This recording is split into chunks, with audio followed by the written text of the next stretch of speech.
जी। इरसालुल यदैन का मसला कि खुद इमाम मालिक कहते हैं कि हाथ खोल के पढ़ना ज़्यादा बेहतर है, ज़्यादा सवाब है नमाज।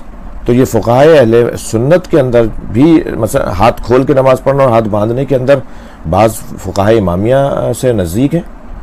तो जो फ़िक़्ह मुक़ारिन है ना, मैं गुजारिश करूँगा आवाम से कि हमने इस पे काम भी किया हुआ है, कोई 10 जिल्दों में किताब भी मेरी अपनी लाइब्रेरी के अंदर भी मौजूद है माशाअल्लाह कि जो आइम्माए फ़ुक़हा और मुज्तहिदीन अहले सुन्नत हैं और आइम्माए अहले बैत के जो रिवायात की रोशनी में फ़ुक़हा इमामिया हैं, उन्होंने जो मुश्तरकात हमें दी हैं उनके ऊपर गौर करें। अच्छा, इस पे काम हुआ है? जी जी, फ़िक़्ह मुक़ारिन के नाम से, यानी वो फ़िक़्ह जो हमें करीब करती है। जी जी, तो बड़ा बेहतरीन काम है, होना भी मैं चाहिए। खुद इसका तालिब इल्म रहा हूँ, 2 साल मैंने इसकी कोर्स किया है कि वो सारी चीज़ें हमने समझी आयात और रिवायत की रोशनी में कि शिया भी यही बात कर रहा है, बरेलवी भी ये इस्तिलाहें तो यहाँ की हैं, मसलन मालिकी भी यही बात कर रहा है, शाफ़ई भी ये बात कर रहा है, हम्बली भी ये बात कर रहा है। कौन कौन सी चीज़ें हैं जो सब बात कर रहे हैं, एक ही कह रहे हैं, एक ही बात कह रहे हैं, उन सबको जमा करें। और आपको सुन के, आवाम को सुन के खुशी होगी कि बड़ी लंबी लिस्ट है कि तमाम फ़ुक़हा, एक हमारे आलिम दीन थे क़ाज़ी नूरुल्लाह शूस्तरी रहमतुल्लाह अलैह, आगरा हिंदुस्तान में उनका मज़ार है।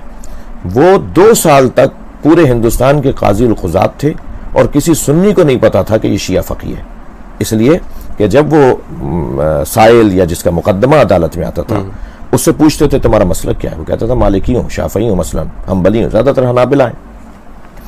तो वो इमाम जाफ़र सादिक़ के हुक्म के मुताबिक फैसला सुनाते थे जो इमाम हम्बल के यहाँ भी सही था, सही, ताकि अगर ये कहीं जाकर कहे कि जी, और हवाला देते थे इमाम हम्बल का, वो खुश करते थे रूह इमाम जाफ़र सादिक़ को, मगर हवाला देते थे इमाम हम्बल का।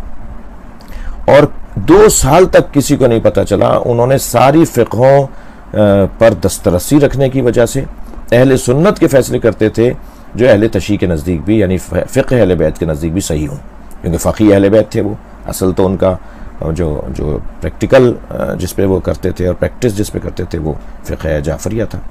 और फिर बहरहाल वो बात खुली और तासुब होने लगा और आखिर उन्हें शहीद किया गया, उनके टुकड़े टुकड़े करके उन्हें शहीद करके आगरा में उनका लाशा नहीं दे रहे थे, उनके जनाजे के साथ तौहीन हो रही थी, मगर आज शान से मज़ार है उनका।